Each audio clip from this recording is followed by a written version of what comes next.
آواز اتنی گونج رہی ہے، میرے اپنے کانوں میں آواز شور سنائی دے رہا ہے. تو بچے کو سب سے پہلے کیا سکھانا ہے؟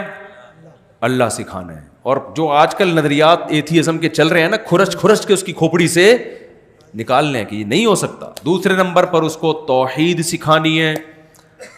اگر ہم نے لقمان علیہ السلام کی اس آیت پر عمل کیا ہوتا نا، قرآن کی، مسلمانوں میں رواج ہوتا کہ لقمان اپنے بیٹے کو سب سے پہلے توحید سکھا رہے ہیں.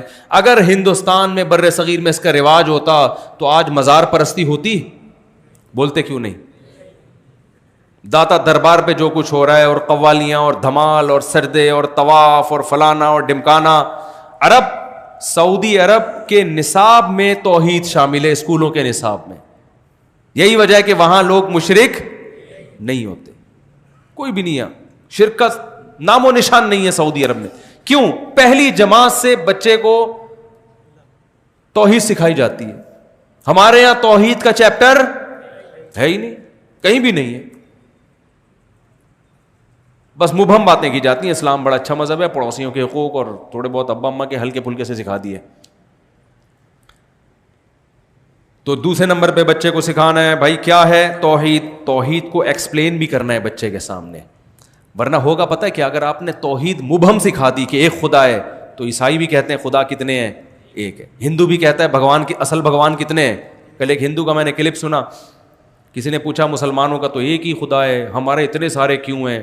اس نے کہا بھائی بھگوان تو ایک ہی ہے. میں بڑا خوش ہو گیا کہ بھائی سبحان اللہ، ایمان لے آئے یہ تو.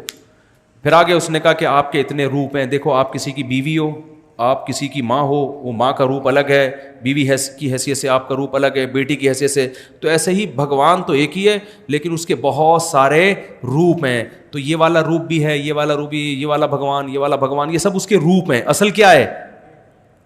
ارے بھائی نہیں نہیں نہیں نہیں نہیں نہیں. جب اصل ایک ہے تو اس کے یہ روپ ہیں کہ وہ خالق بھی ہے، وہ مالک بھی ہے، وہ اپنے بندوں سے محبت بھی کرتا ہے، وہ اپنے بندوں کو سزا بھی دے سکتا ہے، وہ اولاد بھی دیتا ہے. یہ والے روپ تو بے شمار ہیں، ہے کتنا؟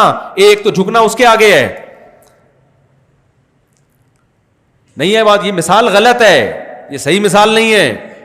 کیونکہ وہ عورت ایک عورت ہے نا، وہ یہ تھوڑی ہے کہ یہ بیوی کے روپ میں یہ والی ہے، بیٹی کے روپ میں یہ والی ہے، ماں کے روپ میں یہ والی. تو آپ نے جو اتنے سارے بھگوان بنا لیے کہ یہ اس کا یہ والا روپ ہے، یہ والا روپ. سب سے پہلے اس کی دلیل کیا ہے؟ یہ روپ اس کا ہے. اس نے کب کہا کہ یہ میرا روپ ہے؟ یہ تو تم نے بنایا اپنے ہاتھوں سے.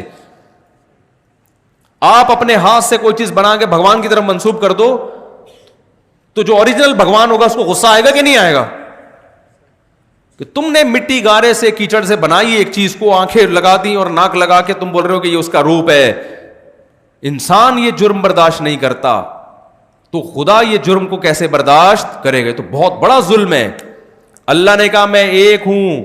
تو بچے کو توحید بھی سکھاؤ اور توحید کا اصل مطلب بھی سکھاؤ، ورنہ وہ زبانی طور پر توحید توحید کرتا ہے. عیسائی کہتے ہیں ہم ایک خدا کو ماننے والے ہیں، ہم مشرک نہیں ہیں. اللہ کہتے ہیں نا نا نا.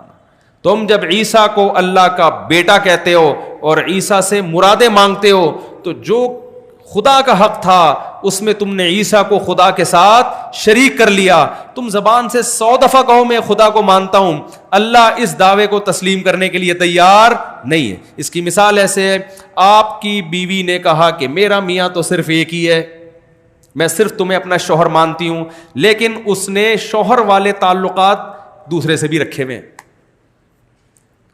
تیسرے سے بھی رکھے ہوئے، چوتھے سے بھی رکھے ہوئے. وہ تعلق جو صرف کس سے حلال ہے؟ شوہر سے.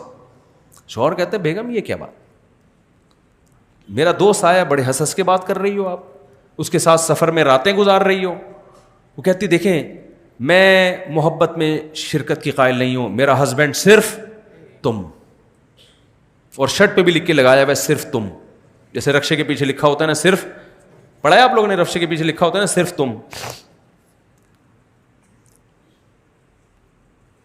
تو بہت سارے اس طرح. تو آپ کیا بولیں گے بھائی اس تکلف کی، بیگم تمہیں اس تکلف کی کیا ضرورت ہے؟ یہ تو تم صرف زبان سے کہہ رہی ہو. جب مجھے شوہر مانا ہے تو کاغذ میں ماننا کافی نہیں ہے. پھر مطلب یہ ہے کہ جو محبت شوہر سے ہوتی ہے وہ کسی اور سے نہیں کی جا سکتی. خوب سمجھ لو, معبود کا ایک مطلب ہے اللہ کی نظر میں, معبود کا مطلب جس کی عبادت کی جائے اور اس کے علاوہ کسی اور کی عبادت نہ کی جائے. مشرک یہاں بھی ڈنڈی مارتا ہے, ہم عبادت تھوڑی کر رہے ہیں, عبادت تو ہم صرف اللہ کی کر رہے ہیں. اللہ کیا کہتا ہے, جو کسی سے دعا مانگ رہا ہے تو دعا سب سے بڑی عبادت ہے. اگر کوئی اللہ کے علاوہ کسی اور سے دعا مانگ رہا ہے تو وہ کسی اور کی عبادت کر رہا ہے, لہذا اس نے ایک سے زیادہ الہ بنا لی ہے.